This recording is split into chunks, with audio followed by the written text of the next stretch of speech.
हर हर महादेव। आप सबका एक बार फिर से मेरे YouTube चैनल पर स्वागत है। आज हम इस वीडियो में सुनेंगे ओई अष्टमी की व्रत कथा और आरती। ओई अष्टमी का पर्व हर साल कार्तिक मास की कृष्ण पक्ष की अष्टमी तिथि को मनाया जाता है। इस दिन माताएं अपनी संतान की लंबी आयु, सुख समृद्धि और उज्जवल भविष्य के लिए व्रत रखती हैं। इस साल 24 अक्टूबर गुरुवार को अहोई अष्टमी का व्रत रखा जाएगा। अहोई माता को माता पार्वती का रूप माना गया है। इन्हें संतानों की रक्षा और लंबी उम्र प्रदान करने वाली देवी के रूप में पूजा जाता है। इस व्रत को करने से महिलाओं की कुंडली में ऐसे योग बन जाते हैं जिससे गर्भपात से मुक्ति, संतान की असमय मृत्यु होना आदि सभी कुयोग समाप्त हो जाते हैं। तो आइए सुनते हैं अहोई माता की प्राचीन कथा। प्राचीन काल में एक साहूकार था जिसके 7 बेटे और 7 बहुएं थी। इस साहूकार की एक बेटी भी थी जो दीपावली के अवसर पर ससुराल से मायके आई थी। दीपावली पर घर को लीपने के लिए 7 बहुएं मिट्टी लाने जंगल में गई तो ननंद भी उनके साथ जंगल की ओर चल पड़ी। साहूकार की बेटी जहाँ से मिट्टी ले रही थी उसी स्थान पर स्याहू जानी साही अपने 7 बेटों के साथ रहती थी। मिट्टी खोदते हुए गलती से साहूकार की बेटी की खुरपी से स्याहू का एक बच्चा मर गया। स्याहू इस पर क्रोधित होकर बोली, मैं तुम्हारी कोख बांधूंगी। स्याहू की ये बात सुनकर साहूकार की बेटी अपनी 7 भाभियों से एक एक करके विनती करती हैं कि वे उसके बदले अपनी कोख बंधवा ले।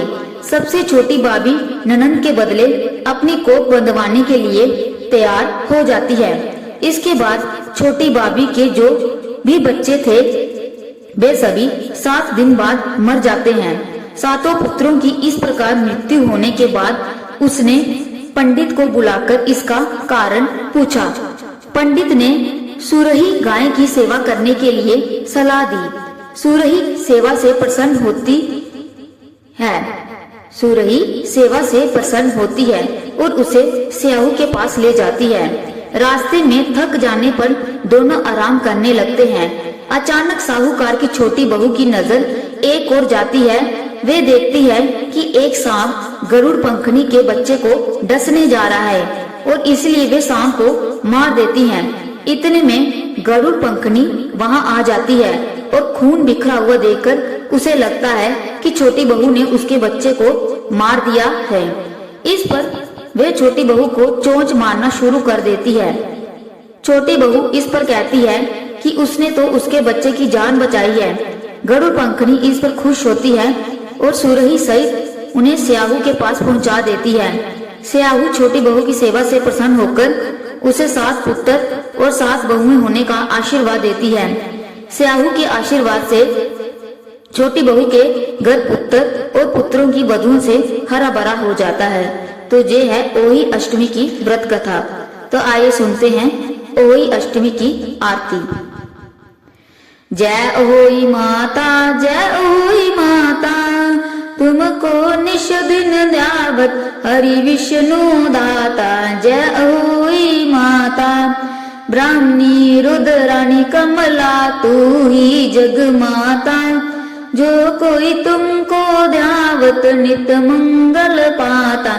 जय होई माता, तू ही है पाताल वसती, तू ही है सुखदाता। कर्म प्रभाव प्रकाशक जग निधि से त्राता।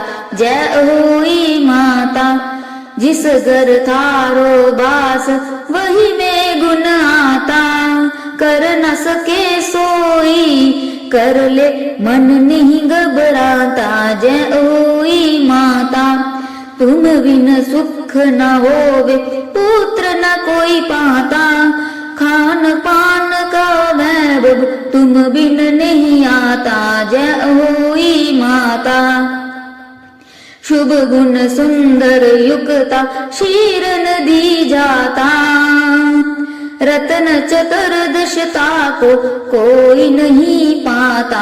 जय होई माता, श्री अहोई माता जी की आरती जो कोई गाता, उर उमंग अति उपजे पाप उतर जाता। जय अहोई माता।